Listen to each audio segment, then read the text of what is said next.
Hey, everybody, this is James Pelton. I hope you had a wonderful week. So, we're at Friday, excited for the weekend here, and I've been looking forward to this AMA for quite a while. I've been involved in Kadena for a couple of years now, honestly. I've been mining. I have two KD5s and a KD6 going in my garage. I've been kind of turning them on and off based on power prices and coin price and things like that. But big fan of Kadena, what they're doing. So excited just to finally meet you guys and talk through what you're doing, see kind of the vision, the roadmap. We'll talk through all of that stuff. What I need from you in the audience as we're getting going here, please hit the like button. That's the currency of YouTubers. So we appreciate that. We appreciate likes more than donations or anything else. So please hit the like button. If you have questions for the team as we're going, please bring those up and we'll get through kind of as many as we can as we're going. And let me know. I always like to a comment question of the day. So we're going to ask, what's your favorite? Well, this might be a loaded question, but what's your favorite proof of work coin that's out there right now? That's maybe that's a silly question since we're on with Kadena right now, but we'll just do that. Talk that anyways. So Doug and Will, thank you guys so much for joining me, for hopping on. I appreciate it. Welcome to the channel. Could we start with just quick introductions of you? We'll start with Doug, then go over to Will. But just quick introduction of you, your background, how you found your way to Kadena, and then we'll jump into things. Yeah, thanks. I'm Doug Beardsley. I was just looking this week. I think I passed my 5-year mark at Kadena. And it's just been a really crazy and amazing experience with like unexpected twists and turns all around. Like you just never know what's coming and what the blockchain world and other things are going to throw your way. Absolutely thrilled to be working with amazing people like Will, co-founder Stuart, and our whole team that we're growing very quickly. So yeah, been doing a lot of engineering with Kadena for 5 years now. Yeah, and thanks for having us, James. I'm Will Martino, co-founder and I guess president at the moment of Kadena. So when I use these titles and whatever, he's CEO now. He's done a phenomenal job for the last 2 years. I guess quick background on me. Got into crypto at the Securities Exchange Commission. I was there to build their high frequency data analytics team, or no, I was one of the engineers in that team, and I helped to build a supercomputing cluster, rolled out that entire system to all the field offices, and then when they were forming the group, they needed someone who knew the tech and didn't own any coins and had the clearance, and I fit the bill, so I was the technical founder of it. I don't know, Valerie asked, and I was the tech guy who was on the team when she formed it. And then after that, went to Hacker School, which is now Recurse Center, to learn Haskell because I was just kind of burnt out from programming. And for anyone in the audience who knows about it and is thinking about it, highly recommend going. It's a great time. It's like a writer's retreat for programmers. Fantastic.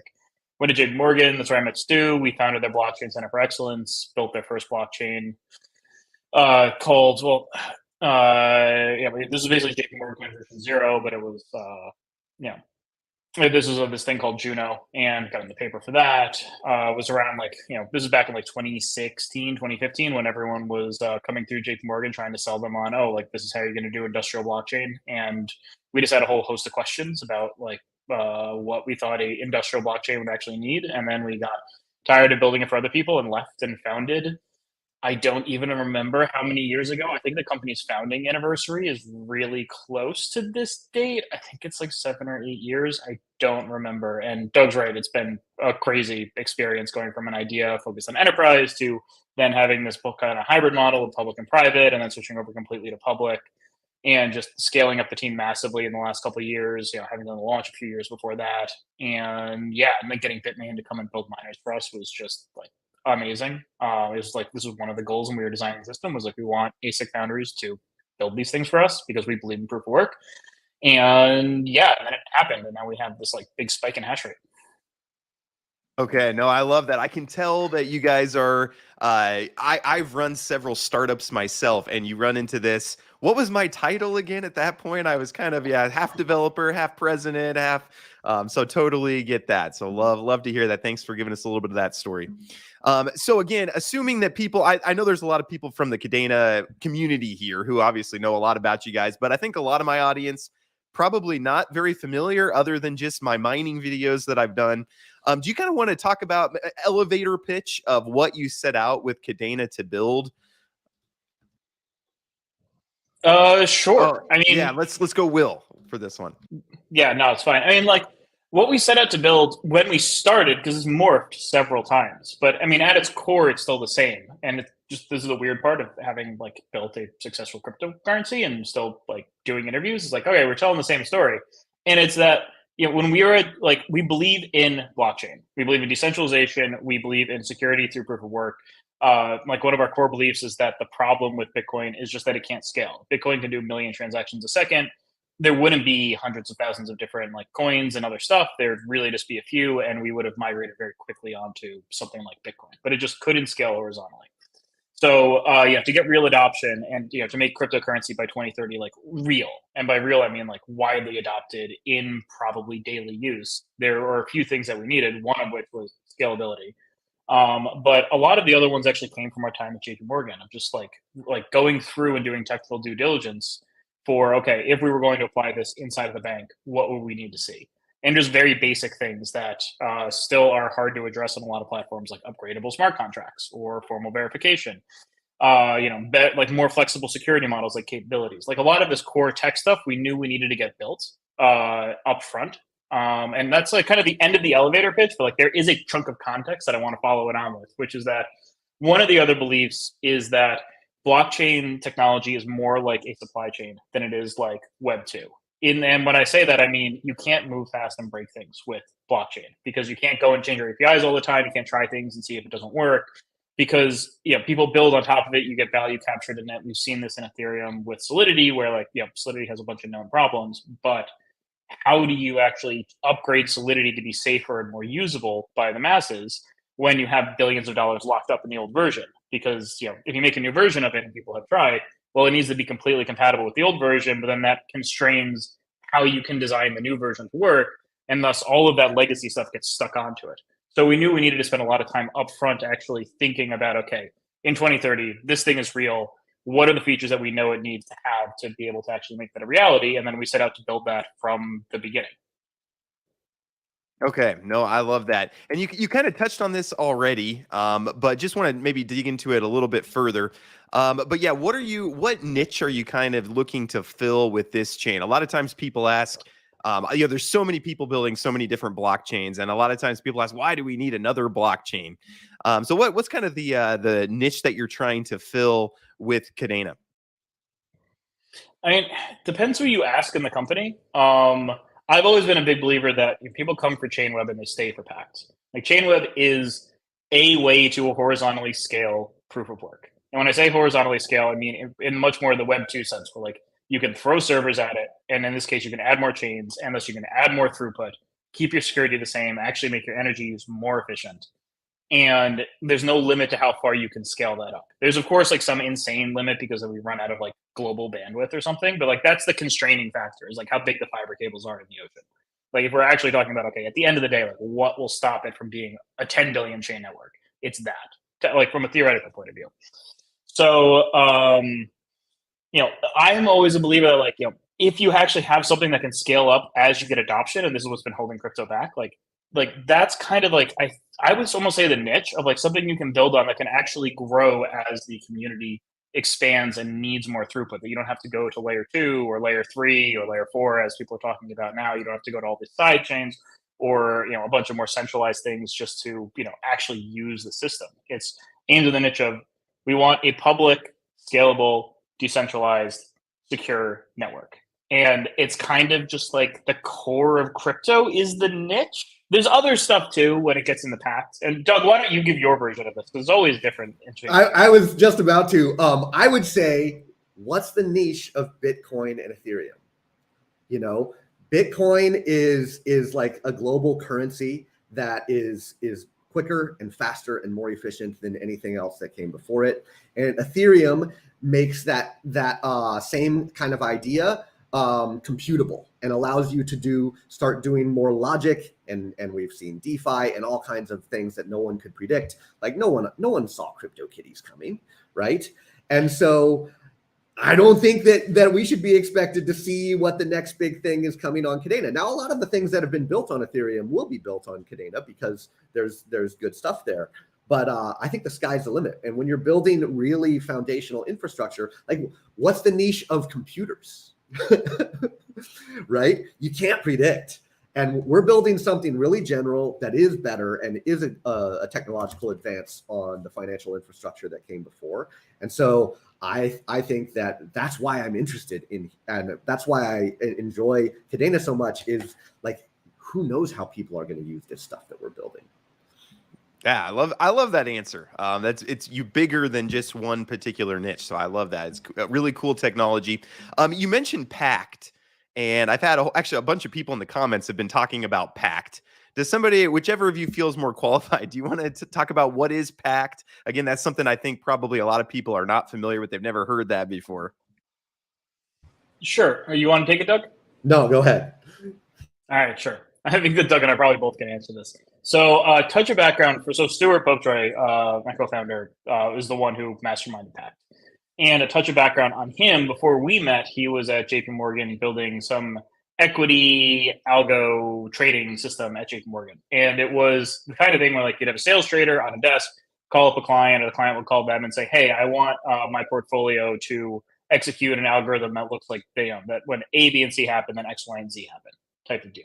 Like not complicated, but also not simple. And when he was rebuilding the execution engine for that and the interfaces, he also built a language for the sales traders to write in, because what it used to be was about a 2-month period between the first call and actually the algorithm hitting production. Because like the sales trader would need to like represent it, like they would need to document it, and then take it to the developers, and the developers have to build it and then test it and blah, blah, blah. And it would just take forever to actually get into production. And he shortened that down to 2 days by actually building a language for these technical non-programmers to be able to basically write live on the call and actually just like sketch out what the algorithm should do. And within 48 hours, it can hit production. I think it was 24 hours to QA. So what Pact is aimed at is actually that user base. Not that we are there yet. I mean, for programmers, it's really easy to use. If you have any experience with SQL, it's much closer to learning SQL than it is to learning like a JavaScript. We also have this belief that there is a lot of freedom through constraint, and like Pact is a domain-specific scripting language. So you can actually read the code that's executing on chain, and it is domain-specific to blockchain applications. It actually works for a couple other things, but like the big one that it's built for is blockchain and for smart contracts. And a lot of the features that we put into it reflect the environment, the very hostile environment that it runs in, because everything's a bug bounty. I'd encourage people to just dive into Pact and start playing around with it. It's not for an event, like for an expert programmer, for someone who's very experienced, it usually takes them like a week or two to pick up a language and start getting running with it. Pact is much more of like a 2-day, 3-day type of thing. If you're more junior, it might take a little bit longer because there's some weird stuff. It has some very advanced security modeling in it. It also has formal verification, so this is all like kind of new. But at its core, it's just a way, way better environment that reflects actual industrial needs but in this in the domain of public blockchain smart contracts. And in that way, it's really, I mean, you can't say really unique, because if something's unique, it can't be really unique, but like it's just so different in how simple it was built, even for the advanced topics that it's built to, in like the dangerous environment that it's built to run in. Okay, no, I love that. I'm actually a software engineer in my previous life, so I know what I'm going to be spending my afternoon doing today is messing around. Ron actually asked, "Are you a coder?" I know Solidity, but I have not. I know what Pact is, but I have not messed around with it very much. So again, I know what I'm going to spend this afternoon doing. So, and we've got some great questions from the audience coming up. We'll get to all those. I have my own questions that I'm going to selfishly ask first, since it's the James Pelton YouTube channel. But please, thank you for the questions. Keep them coming, and we'll get through those. There's some great questions coming in. I did want to ask you, and maybe this would be for Doug. A lot of chain, we saw Ethereum kind of move to proof of stake, and a lot of people, it's bad for the environment. We got to get off this proof of work kick and get to proof of stake. Do you want to just talk about proof of work and the benefits opposed to proof of stake, and the environmental impact? Is that the direction you guys are going forever? Just kind of talk through some of your thoughts on that. Absolutely. we believe that proof of work is really the only decentralized system out there. Proof of stake, it's just not decentralized. And it really kind of surprises me how the whole blockchain space, or a huge portion of it, seems to have gone this way. Now, I understand why it came in. People were thinking, well, we can't scale. There's more value in being able to handle more transactions than being dogmatic. And I get that view, right? And so I completely understand why people would explore proof of stake. But so one of the things that Kadena has done is figured out how to scale proof of work to handle a much, much larger transaction load.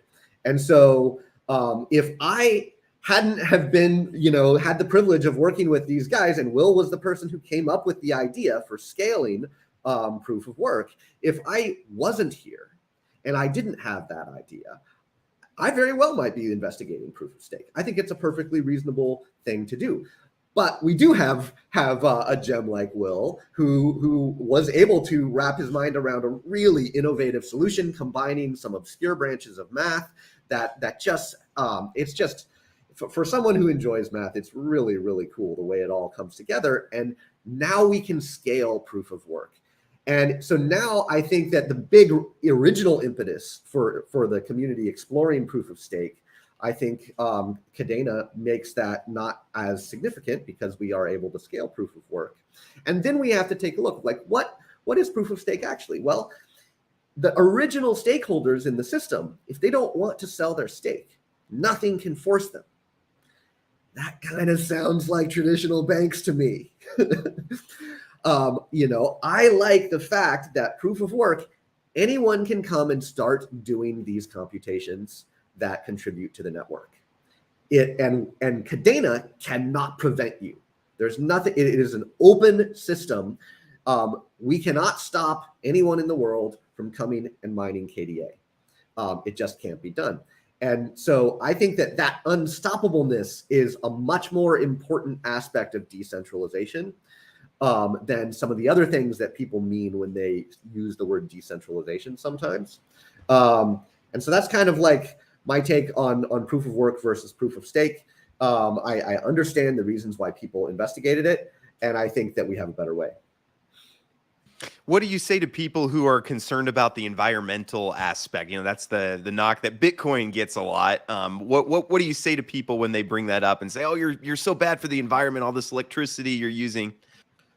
There's a couple things. One, you really have to make an apples to apples comparison. What are we replacing? We're potentially replacing much of the banking system. Huge high-rise buildings in Manhattan and financial centers around the world. Thousands of people that work there. Armored trucks transporting gold into vaults. You really need to add up all of these costs. And then we need to compare that with what blockchain is giving us. And so that's kind of point number one. Point number two is that people that really say that the electricity usage is high, they don't actually understand the way it works. Bitcoin's electricity usage in the early days was very low. There's nothing that says that it has to be the amount that it is today. And back then, it processed the same number of transactions per second back when there was low electricity usage as it does today when there's much higher electricity usage. So the ability to process transactions is really decoupled from the electricity. And that allows us to say that we can mine and we can use that electricity to run mining devices wherever the electricity is the cheapest. So, famously, there at least used to be a fair amount of mining going on in China where they had surplus hydropower. Hydropower is considered by many people to be fairly green. It's renewable. So that's a good thing, right? Guess what? We can't transmit that electricity to Manhattan or to America or even to Russia or somewhere closer because electricity has transmission losses. There's resistance, and you can't transmit power around the world like that.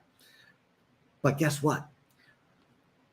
Blockchain and proof of work allows surplus power in China to replace armored trucks in Denver, Colorado, driving up a mountain, hauling gold into a vault.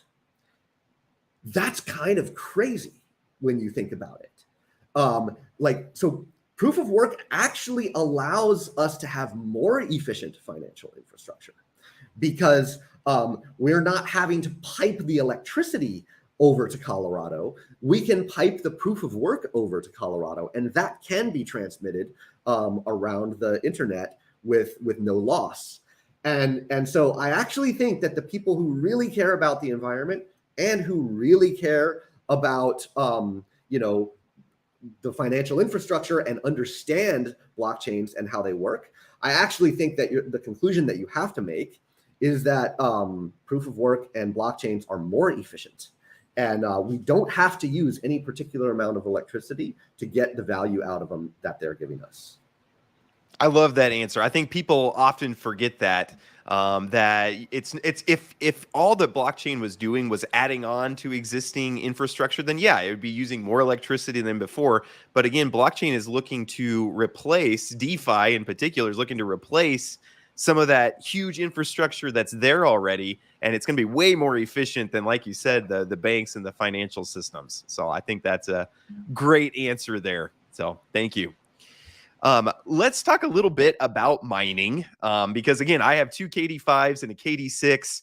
I was a little bit bummed when Bitmain came out with their machine because obviously it's just way better than Gold Shell. Do you want to talk a little bit about the Bitmain partnership and how that's impacted the chain? And I don't know, I just love to get your thoughts on that whole thing and the switch from Gold Shell to Bitmain, and just talk to us a little bit about that. Sure. Like Will mentioned in the beginning, this was always where we wanted to get. And like I mentioned, we can't prevent anyone from mining on our network or creating more efficient devices to mine on our network. And in no cases did we go to them and sell them on Kadena and we're like, hey, can we pay you a bunch of money to build something for? No. The very first ASIC that was created was done by Ibalink with no involvement from us whatsoever. And we knew that if we wanted to go and do something like this, it costs millions of dollars to design a specific chip to mine a particular thing and tape it out and ramp up manufacturing. It's a very expensive endeavor. And we got all of this for free because other projects thought they saw what we were doing and they thought it was good. And we think that this is the natural evolution. We start out with CPUs and then someone comes along and writes a GPU algo. Actually, one of the people that was involved in writing a GPU miner works at Kadena now. And then some people come along and do it for FPGAs, and it's just a natural process. There is no way you can prevent people from creating a specialized device that is designed just for a particular thing, and that device is going to be more efficient. Even like FPGA or CPU or GPU hash algos that people try, you still can't stop it. People do still create specialized devices that are more efficient. So we're like, let's not fight what is going to be an unavoidable trend. Let's embrace it. And when the first ASIC came out, we were thrilled because that tells us that someone thought that our project was valuable enough to put a significant investment in. Ibalink came out, people mined with those for a little while. Gold Shell came out, people mined with those for a little while. And then when we found out that Bitmain came out, they did talk to us shortly before, but they didn't talk to us at the beginning before they did the work. They were basically done. And they said, oh, by the way, Kadena, just to let you know.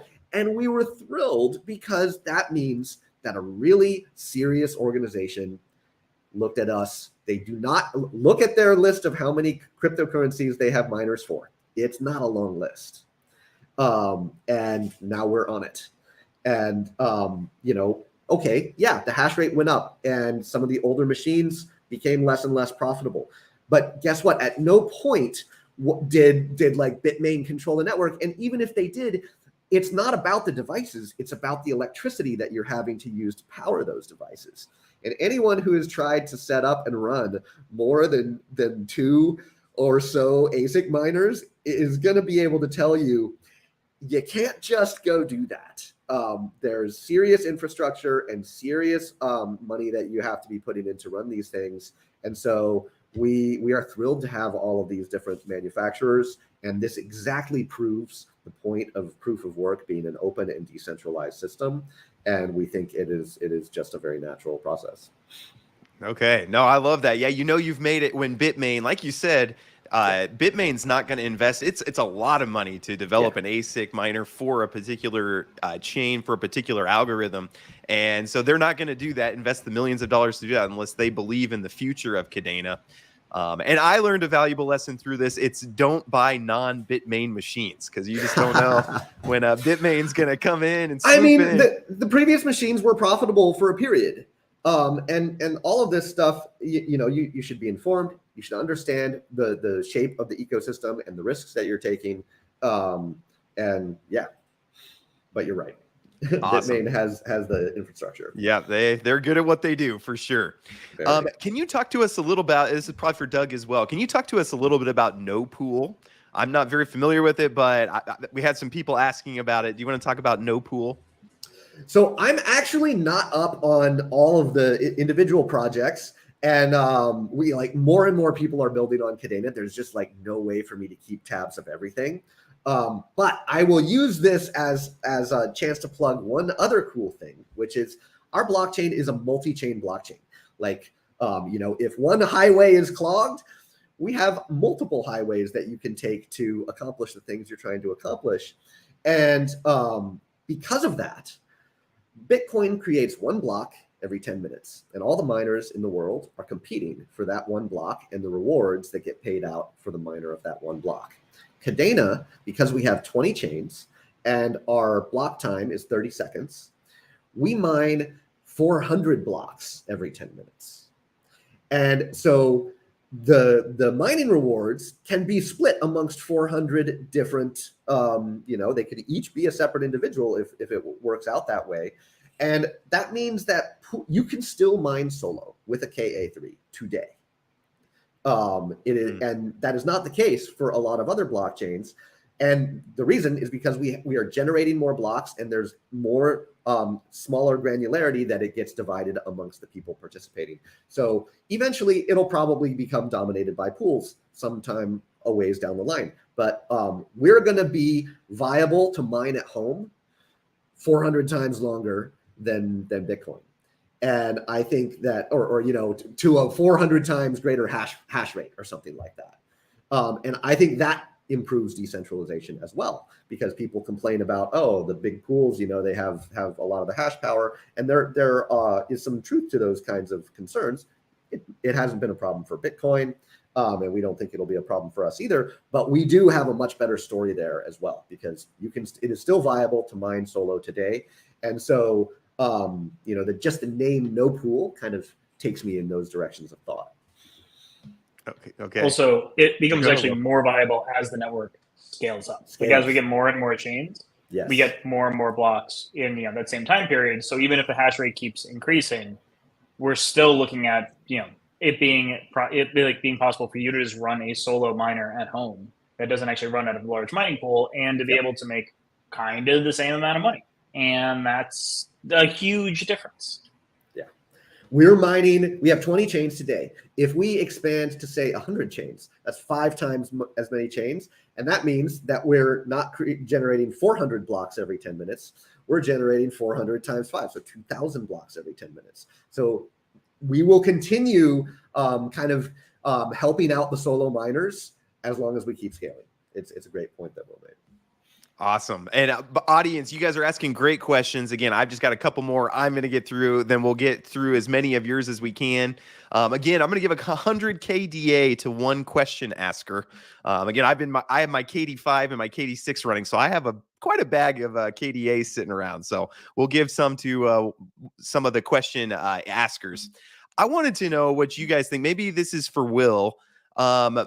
The technology Kadena's building, the more you dig into the technology, the cooler it is. But I think it's really hard to communicate that to average people. Again, one of the things I like to do on my channel is I'm trying to help average people get into crypto and into blockchain technology and things like that. Have you guys found that a challenge to kind of, get synthesize the technology to in a way that people can understand? Or what's kind of your thoughts around that? No, totally. And it's always been a constant challenge because we do have some advanced stuff, and like our system uses some rather advanced parts of graph theory to figure out how to actually scale this up, and then you get into the other. It can be a problem. One metaphor I do like is like people hear a lot about either like sharding or DAGs when it comes to scaling in proof of stake land. And the best metaphor I have for it is that, like, when you're doing one thing is we don't know how to horizontally scale a proof of stake network. I've worked on the problem for years. I ran Chainweb past a bunch of other researchers who now have like a bunch of their own successful proof of stake projects, and everyone agreed that, like, like once you try to add proof of stake to this, it just it kind of degrades into one of the other approaches, like either hub and spoke or you're talking about a DAG, and it's not really the same properties. So the metaphor that I like to use to describe it is that when you're talking about DAGs, or you're talking about really proof of stake sharding, is much more akin to adding more lanes to a highway than it is to what we're doing, which is closer to adding more railroad tracks side by side. And like the reason that I use this is that you don't really run into train traffic. Like, yes, going from one from one track to another with a train is more onerous, and in our case, it takes basically like 2 blocks worth of time for you to move currency from one chain to another. But once you're on that, like, it just continues on unimpeded by everything else that's going on around it. Versus something like adding more lanes. If anyone's been to Houston, for example, and there are unbelievable number of just lanes, like everyone knows, the more lanes you add, the worse traffic gets, and it's because everyone's doing their own thing. So when we talk about like actually horizontally scaling a network, that's really the metaphor that I like, because people have a inherent intuition for like, okay, but what is like yes, there are 50 lanes, but in practice, what does that look like? And what it looks like is a huge goddamn mess, because you got 50, you got at like one level, you've got a bunch of people doing their own thing, and then they try to cross, and there's traffic, and blah, blah, blah. Versus we'd rather be on a rail network where, yes, going from one train to another, that takes a little bit of time, or going from one track to another does. But the individual trains don't get in each other's way and don't cause traffic jams. So that's the best metaphor I have for kind of boiling it down. Doug, do you have other ones that you like? I think that's a great point. I actually just recently started using the road metaphor, and I think Will's point about train tracks being maybe a little bit better is a great one. I also like the multi-core metaphor. I think a lot of people have a decent picture in their heads of like computers. Well, if you're old enough, computers back in like the late 90s, early 2000s, it was just one chip, and that chip kept getting faster and faster and faster. Well, guess what? Eventually, there's a limit to how fast it can get. And what the computer industry did was start adding multiple of these chips. And then this thing can run calculations at the same time that this one is. And I think that's another metaphor that works. And it kind of depends on your audience, right? But you bring up a very good point. These are technical topics. And really, if you want to assess who and what projects are legit in the blockchain space, you really have to have some kind of technical understanding here. And there's almost no way around it. And if you don't have technical understanding, then you need to like figure out who you trust to kind of outsource your technical assessment to. And we are always trying to come up with better ways to explain things. If you kind of like went back and watched all of the things I've said about Kadena chronologically, I think you'll see that I get better at explaining it. I think we all do. And it also depends on the audience of like what kind of metaphors are going to actually work for the way that your brain works. Yep, absolutely. Maybe helpful for me is, can you kind of explain in a real world situation where some of the other popular chains would break, where Kadena is going to thrive in those particular situations? I think sometimes the real world examples is helpful for people. So I don't know if you have any of those off the top of your head. I can give you one. Yeah. So the really kind of one that I think sticks out in the history of Ethereum is CryptoKitties, right? CryptoKitties kind of burst onto the scene, and everyone was using it, and transaction fees went up because Ethereum can only handle so many transactions, and everyone was flocking to try this thing out. And then other people that were doing other things like sending money, you know, an immigrant family in one country sending money back to their family, you know, in another country, you know, now they get stuck with higher fees, right? And this was a very real thing. And really, when we talk about scalability, when you hear the word scalability, I think kind of the how does this impact everyday people is fees. When the network demand goes up, the fees go up. Now on Kadena, if we get a project that next week comes out and gets a huge amount of use, kind of like CryptoKitties did, that project can run on any of Kadena's chains, and they can pick certain chains. And let's say they run on chain 5. And so then everyone is flocking to chain 5 to do whatever it is that this project is doing. If you want to send money to someone else on Kadena, you can just say, I'm not going to use chain 5. I'm gonna use one of the other chains. And we can even build tools that if you have money on several chains, the tool kind of looks and sees what the congestion is, sees how many transactions are waiting, and picks the chains that are less congested. That's kind of a real world thing. We've seen it with CryptoKitties. We've seen it with other types of applications that came in on Ethereum. And that's kind of an idea of how Kadena can solve that problem. And Will's point about train tracks is like, yeah, what if there's a train that got derailed on this track? You know, there's going to be a place where you can switch from one track to another. So you'll switch over here and, you know, take your train traffic on the free track. Okay, I love that. That's a good answer. Will, did you have something you wanted to add? Yeah, I wanted to extend it, actually. And this is something that we've seen in a bunch of other networks, including the scalable proof of stake networks, or the marketed scalable ones, is that, okay, they can do about 1,000 transactions a second, maybe about 2,000, and then all of a sudden, like some app happens, or like during the last bull run, Solana was a good example of this. Their mempool all of a sudden started to increase in size because there were a lot of pending transactions, and then all of a sudden the gas fees started to go up. So like when we talk about scalability, it's about keeping gas fees low long term. And what I think what makes us unique is that we actually have a very simple roadmap for how do you make and how do you scale a successful application on our network. As Doug said, let's say you put it out on chain 5. So you put it out on chain 5, it saturates that network because everyone wants to use it. Okay, well then you go and deploy the same contract or something similar to chains 4, 6, and 7, and you make sure that those contracts can all cross communicate with each other, and now you have 4 times the throughput. And those get saturated. Then you do that again and again as your growth increases. And all of a sudden, at some point, you're on every chain in the network. Well, when we see that coming, we will begin to get ready to do a fork to increase the chain count. So that by the time that you're looking at going to 20 chains, this is going to take, this stuff doesn't happen overnight. Like CryptoKitties, I don't think would have saturated our entire network at its time. I think it probably would have hit maybe 10, maybe 15 of the chains. And then after that, we would have been like, all right, seriously, our next node upgrade needs to do the fork to 50 chains because we need more space because a third of the network or 2/3 of the network is not just saturated. So we need more space. And we would just upgrade that.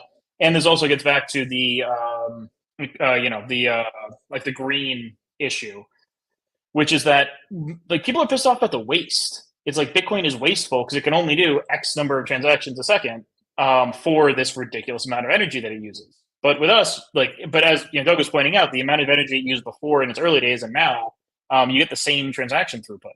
With us, we can keep the energy use the same, we can keep the hash power the same, and just add more chains to it. And yes, if you maybe need another server to run a full node for mining, and let's say there's 100, that's 100 extra servers, but servers are pretty cheap in comparison to basically everything else that's involved.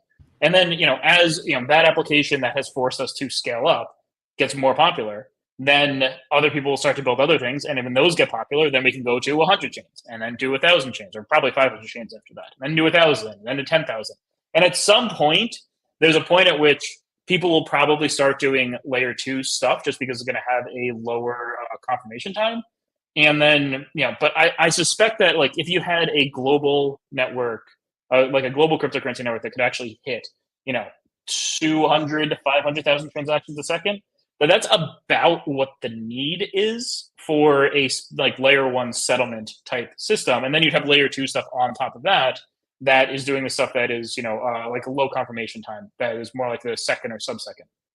So yeah, I like that's the best example I have. Just like anytime you have to pay high gas fees, like that's what we're there for. We have a way to keep gas fees low, and it's not some voodoo nonsense where we're talking about rolling it out in 2030. It's here today. We've shown it in practice. We've shown how to scale it up, and you could explain it probably to your parents of like, okay, you run it on one of the networks, and then there's a bunch of other networks that are identical. It's like in one big thing. And then you roll it out to those. And then as you roll it out to more and more, then they increase the number of networks that you can roll it out to. So yeah, that's I think differentiates us a lot. Is like we can actually explain this in a sentence that actually makes some sense and isn't a promise for 2030. Yeah, no, I like that. Yeah, probably the best advertisement for Kadena is try using Ethereum for a little while, and then you'll be looking for something else. Especially like you mentioned when it was proof of work and when some of these big NFT collections were going, I would get on and it'd be $300 to run a transaction, and it's like that's not. You can't do that. That's not useful. So no, totally. And by controlling these gas prices, we actually increase the pie for everybody. Because what if you wanted to trade $100 for X foo coin or something? You're going to pay more than that in fees on Ethereum. So it's just not worth it. So people won't use Ethereum for those kinds of transactions. But if we can keep the fees down, there will be so much more demand. People will want to buy coffee with blockchain currency. And I think that like people say, oh, can you get to be like Bitcoin? I think we're looking way bigger than Bitcoin because we can increase the size of the pie here. Yep, absolutely. And when people are doing complicated apps that require a lot of interactions with the blockchain, like gaming, for example, and things like that, if you're having to pay $100 per transaction, that's just not doable. I mean, it's just not something that can be done. So I think, yeah, Kadena opens the way for a lot of that. So I got two last questions for me, then we'll get to audience questions. Thank you, audience, for your patience. You guys are amazing. What is kind of your vision? Let's fast forward 5 years. If everything goes according to plan and all your wildest dreams are, accomplished, where do you kind of see Kadena in, well, we'll say 5 years. The timing is kind of arbitrary, but let's say 5 years. So we actually have a company vision that we agreed on, but it's not getting rolled out until the summer. And I'm not going to steal Stuart's thunder with it. Because he also, he's the one who just sat down and decided on it, and I like it a lot. But I mean, where we're going to be in 5 years is, well, for one, we're a proof of work network. We're here to stay. We got a really fun project to work on, and we got an amazing team that's growing rapidly. I think it will probably be in 5 years, I would say at least 50 chains, if not 100 chains. I think that it will definitely have hit a saturation point and need to go and expand our network more. I suspect we'll have a lot more apps. I suspect we'll have a full-fledged layer 2 that bridges across a bunch of different networks out. I think we'll definitely have nailed a play at smart wallets by that point, just because part of smart wallets is you want to have this wallet that is controlled by a smart contract, but the fees need to be low to be able to do it. So how do you do this? The best way is you have a network that actually has low enough fees so that it makes sense that every transaction needs to go through the blockchain and that it can actually run some logic. There's some other newer tech that, again, I can't steal Stuart's thunder on. But I think the big thing is I think we're going to be one of the last proof of work coins that's successful in 5 years. I think that's going to be one of the standout features is that we've been here for a while. We've been saying the same thing. More and more people are starting to get it. And the momentum we built very organically, and it has been growing over time. And especially once we get out of this crypto winter, I suspect that then we're going to, and that's what we're really working on right now, is just preparing for that moment of once we're finally at the bottom of this crypto winter and things start to pick back up. And I think we're relatively close. I suspect it'll be the summer at the latest. After that point, then we'll be able to actually handle the adoption that we're going to be getting. And I think it's going to be a pretty big deal, especially because we're looking at 2030 of look, if crypto's not a thing by 2030, then I have to doubt my base assumptions and my core belief. But I really do believe that it's going to be a serious adopted thing by then. So in 5 years, I think we'll be well on the way, and we'll actually be seeing some probably industrial adoption of the platform as well, just because it's built for it. And when it comes to real industrial adoption, we're the only ones that were actually built with that in mind. So it's going to be very hard for a lot of industries to actually adopt anything more meaningful than an NFT, for example, or just a token. You can do tokens on Ethereum perfectly fine. You can do tokens on every platform perfectly fine. But once you get more advanced than that, it becomes pretty difficult to actually, both execute on that program. And you code Solidity, so like, how much do you trust your Solidity code? Like, it's like, I can code Solidity, but I would never ever deploy it to mainnet because like I don't trust it, because what the hell. And but the other problem, especially for industrial adoption, is okay, we need a path to scale this thing. So how do we actually do it? Like, if we start using this and we need to use it more and more, if we saturate the network, then what the hell do we do? So yeah, I suspect that we'll be in a very good position in 5 years, and I think we're probably going to be the last proof of work network that like is actually successful with left. Like, I mean, Bitcoin will still be around, but like of the newer batches, I don't really think that we're going to see another one since us. Yeah, no, and I like kind of your strategy of kind of just build great technology that helps the blockchain, and then as crypto gets adoption, they're going to have to look for the good technology to use to run it on. And so I think that's a good strategy. It's kind of jumping on the back of crypto adoption as a whole. And I think you guys can be a big part of that. So let me get to some audience questions here. Audience, you've been so patient. I am going to do a little giveaway at the end for people who asked some questions. We're not going to get through all of these. We want to stay under an hour, but I'll pick a few of these here. What has been one of the biggest challenges creating Kadena, and what's one challenge you're working on now? One of the biggest challenges. Actually, Will, Why don't you do it? I'll start. And Yep. and my answer, because I'm here with Will, I asked this to Will in my interview 5 years ago. And Will's answer, he didn't even hesitate. He hesitated less than he did just now. And he said adoption. And I agree. And we had to solve a whole bunch of technical problems, and we can talk about those. But adoption is the real challenge, and it's the thing that it can't be just us. Like, we have to go out and we have to convince a lot of people to start making decisions and show them that this thing is valuable. And so I think it was true then, and it still is true today. And that is the thing that we're working on, is we have a system now, and we've got tons of stuff that we're doing to try to build on it. But adoption is really the thing we're after. Will? I mean, definitely, that's a great answer. And like, related to it and like how we've been working on it over the past year. So we were able to find Randy Dahl, who's our head of developer experience. Basically, he's like the first like extremely senior JavaScript engineer that we were able to actually like find and hire. And we've been looking for one.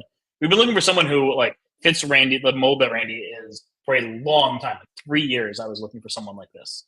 Mostly because I'm married to someone who is of a similar mold. I was like, all right, I need like a staff level JavaScripter who runs conferences and knows how to build open source communities and blah, blah, blah, and can like build a team and like has a whole network. And like, been looking for someone like Randy, because I can't hire my wife. She's like, absolutely not. I'm not working at your company. I'm like, fair. So I was like, finally found Randy, and Randy's built up, I think he's got like a 20-person team since he joined. He was like 25 people at this point. It's some like very large number compared to where he was a year ago when he started on his own. And and a lot of that has been building things to help with adoption, like completely redoing our developer, like our JavaScript libraries and developer experience, updating a lot of the APIs, the transaction formats. There's a bunch of little things that were getting in people's way that we just hadn't had really the ability to work on until we had launched the platform and then had it been battle tested by the community for a couple of years, and then finally like knew what to go out and build and then do. So I think the stage that we're at with that is like Kadena.js, which is the new version of the JavaScript library. That one is not done, but it's much closer. And then we do the documentation, and then it's the big rollout of it. We've actually gotten a fantastic response by the JavaScript community in general to it. And it's one of the things that makes us pretty different, is that we have a domain specific language and not like a library in TypeScript. So people are very interested in learning about Pact, because like even just like JavaScript engineers are interested in learning it because it's not that hard, but it is different. And it's got a lot of features that JavaScript just will never have because of the way that JavaScript evolved, especially like the capabilities-based security system is just new and different. And people really love digging into it because what most people are used to is kind of password-based authorization. And this is the other version that dates back to the 80s that almost no one implemented because passwords took over instead of doing caps. But capability-based security models are phenomenal because like I can give you the capability to do something for a period of time and encapsulate that authorization in a token that you can then go and use, and it is an exhaustible resource. As opposed to like I have to give you my password to log into Google. I'm like, I'm not doing that. But I could give you a password, like I give you a token to log into Google that would allow you to do things X, Y, and Z for a period of time. And when you go to a JavaScript and you ask, and you tell them about this, they're like, okay, that's really cool. And then you tell them about, oh, but by the way, it has formal verification built in, and you don't need to go and learn. I don't even remember what the algebra is called anymore, frankly. It's SMT-lib2. It's got a specific like type of algebra. I don't remember what it's called anymore. I haven't had to work on it in a while. So yeah, and like the adoption is we're definitely working on it. And like a part of the big rollout is going to be this year. I really am looking forward to. I hope that we get to do a conference, our first like proper conference this year. If we do, it'll probably be around the fall, and I'm seriously looking forward to that. Also, hackathons that are involved with that, the whole thing, and also just getting to meet more of the community would just be fantastic. Now that COVID's over and we can actually go and like see each other again. Yeah. Nope. Love that. Great answers. Swooty would like to know, the community seems to think the Kadena team is supposed to do all the work.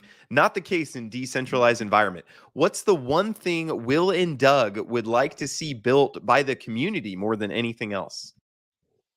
For me, killer DAO, 100%. Like I'm already like pushing internally for us to have a venture studio build out a DAO application that we can just give to the community. But I'd love to see a killer DAO just come out of nowhere, full integration, just open source to everyone, including like kind of like a base front end so that people can actually build DAOs and start getting running with that. Doug, do you have one? Yeah, I do. I would really like to see the community build an algo stable. They're like legit. They can be done. You know, MakerDAO, Liquidity, projects like that on Ethereum. They have done a good job. We did make some investigation into this more in the line of bridging to other bridges or to other blockchains, and bridges turn out to be really hard. Bridges made sense for Kadena to look into, but I think an algo stable is a lot more in the realm of like financial engineering. And like the commenter said, we can't build everything, and we have a whole bunch of core expertise in the areas of the base layer system. And I would love to see an algo stable. Okay, there you go. And we got some people in the audience saying, let's do it. Let's do it. We're going to go build this. So no, love that. Thanks for that question too. Yeah. Sweetie, great question right there. This one's very interesting to me.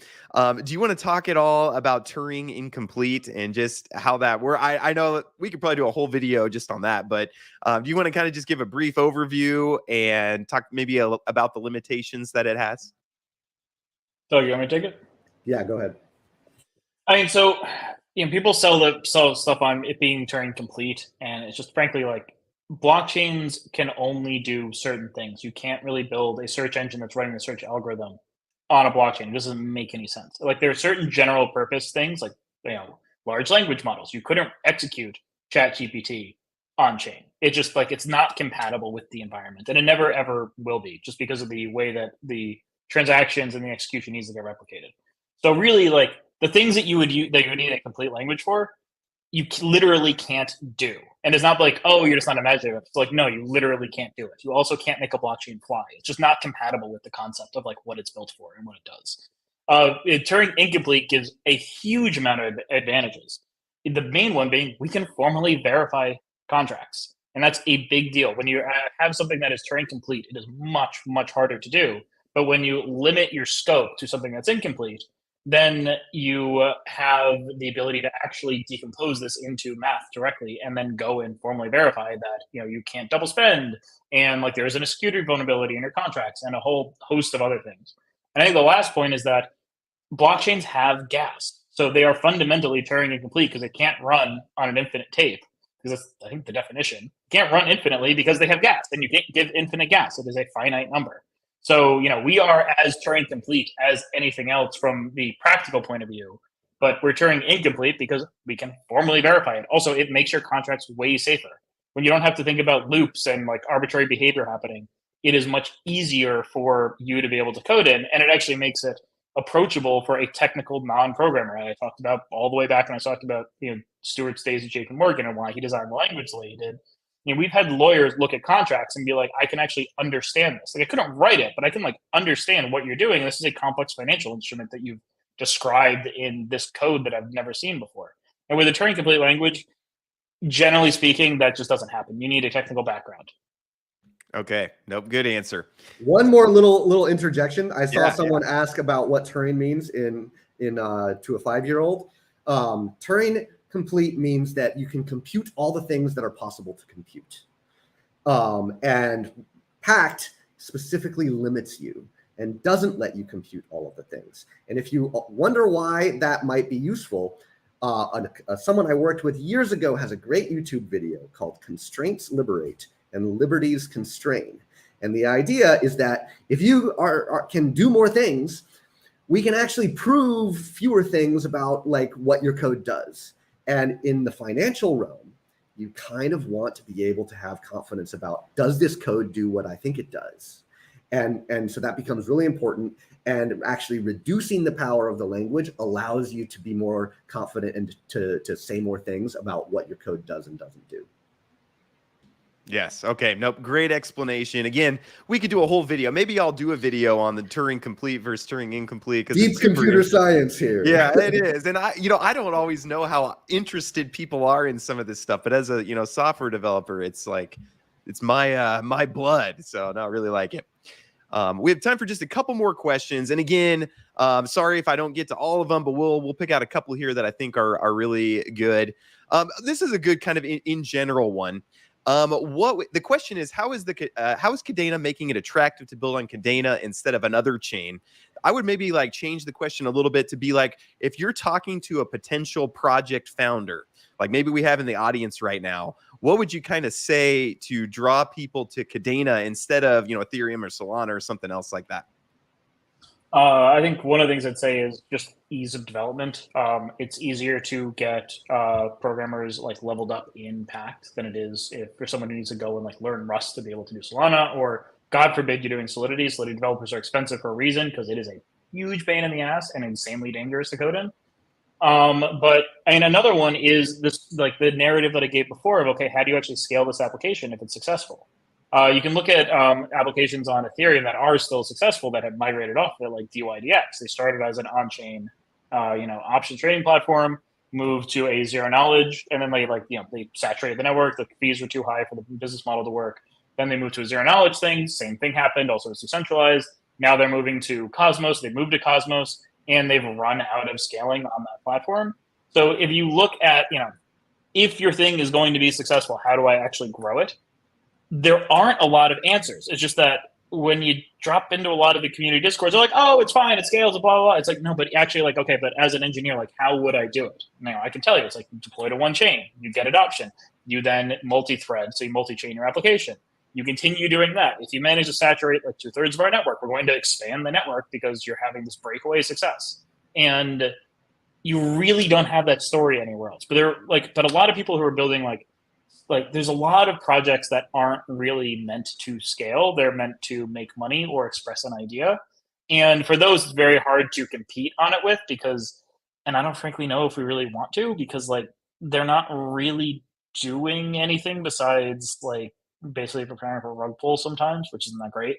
So, on like smaller things that aren't ever meant to scale, it's harder to compete. But when you talk about realer, bigger applications, it's a lot easier because I can actually explain, okay, here's how you would scale your application. And go to any other chain and ask them how you would scale it. If you go to Solana and you ask them how you scale it, they're going to be like, well, you do this. And then you're like, okay, but let's say I need double the throughput. And they'll give you some answer. And then you say, okay, let's say I need double that. Like the answer ends, relatively speaking, quickly. Like if you're hitting 1,000 transactions a second for your application, you're done. Like you got to move to something else at that point. And like, all right, well, we moved to that thing. Okay, let's say I need to double my throughput again. It's like, well, you can't. And like, okay, well then, like, why am I building on this thing? So I think we're going to see more of this over the next few years as the winter ends and as more people get involved again, and as just the overall macro environment picks up. Is that there's going to be some breakout successes on Kadena that actually demonstrate this whole scaling an application in practice in a way that just we've never seen before in crypto. Yeah. No, I love that answer. I think you're totally right. The answer I get a lot of times for how do we scale is move to another chain. Like if you're on Ethereum and you want to scale, the answer is move somewhere else. Move to Matic or something else. Yeah. So I think you're totally right that that's going to be big. And as more complicated things try to move to the blockchain, we're going to need things that scale better, that have better technology, kind of undergirding it. So totally agree there. Do you want your users to get stuck with high gas fees? No? Maybe. Come to Kadena. Kadena. Awesome. Love it. We'll do this as the last question. Ron's saying he's going to take away his like unless I ask his question. So we'll end with that. But he wanted to know, oh, and I lost the question. That's embarrassing. He was wanting to know about what you think about, Biden's talked about potentially putting a tax on Bitcoin mining and just kind of what you think of the regulatory landscape and how it, fits in with crypto, fits in with Kadena. Very broad question, but I like to just kind of throw out these grenades and then just go on mute and let you guys kind of figure out what you're going to do. You hit one of the grenades that I have to just throw back over the wall. I can't comment on regulatory stuff. Even at the macro side, we'll see what happens. The political environment in DC in general, and this isn't just for crypto, this in general is toxic as fuck at the moment and has been for a while. So who the hell knows? I mean, Bitcoin and crypto definitely suffers from not having a dedicated PR and lobbying group, whereas the existing financial institutions have major lobbying and PR groups. So, I mean, a lot of the whole Bitcoin is causing global warming nonsense comes out of there's no one to just be but you have literally hundreds of thousands of people who are going into, Manhattan on a daily basis. How much does that burn? And do we really need sub-millisecond frequency trading? Do we really need that? Or should we just put a blanket ban on this and then we just get rid of this whole industry? Because it's not really actually doing anything for anyone of any meaning. So who the hell knows? I suspect that things won't be as bad as we expect. And hopefully I hope for more regulatory clarity on all of this stuff. But outside of that, I can't really comment. The one thing I will say is with specific reference to the idea of taxing mining, I don't think that's a problem at all. I think that's a question that other people can answer. And think back to what I said earlier. Bitcoin ran fine way back when there was very little hash power, and it runs fine today. And Kadena works the same way. So, I think that there's market forces involved that figure out what the appropriate amount of electricity is. And taxes, they might change decisions that people make, but they don't change. Our system still stays there and it still runs. Yep, absolutely. Very diplomatic answers. I appreciate that. That's a good answers. Action Crypto wants to know, can you comment about still being locked in the basement? So that must be a common theme there. Fine, I'll get something for the wall. I'm on the 6th floor of my apartment building.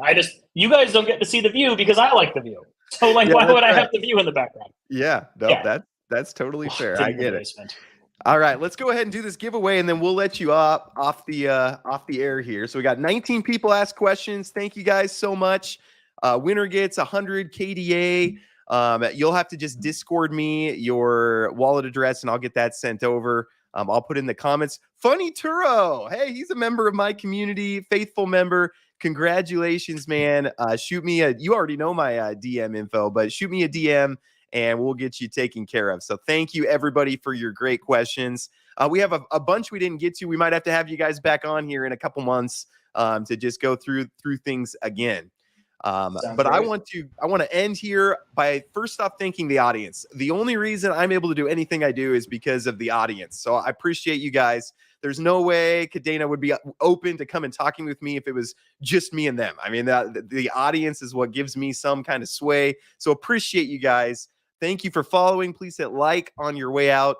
And then Doug and Will, thank you guys so much. I know we've had to reschedule a couple times, but I appreciate you guys coming on, building what you've built. I love crypto, and I think you guys are an asset for the crypto community. And thanks for taking the time to talk with us about what you've been building as well. Our pleasure. Thank you so much for having us. Yep. Yeah. And if there's Thanks a lot. anything I can do to help, again, I'd love to be an evangelist for Kadena. I'm partially, I love the technology and I hold a big bag of KDA. So I'm like double motivated to spread the word and get the word out there about things. So let me know if there's anything I can ever do to help in the future. Would love to do that. Absolutely. Awesome. Thanks a lot. Thanks, Fun conversation. everyone. I hope you have a great rest of your Friday. I'm going to spend my afternoon looking into Pact. Maybe I'll get something spun up. Maybe I'll get a video out about me writing something in Pact this afternoon. Who knows? Who knows what the future will hold? But I appreciate all you guys and hope you have a great rest of your day. Thank you so much.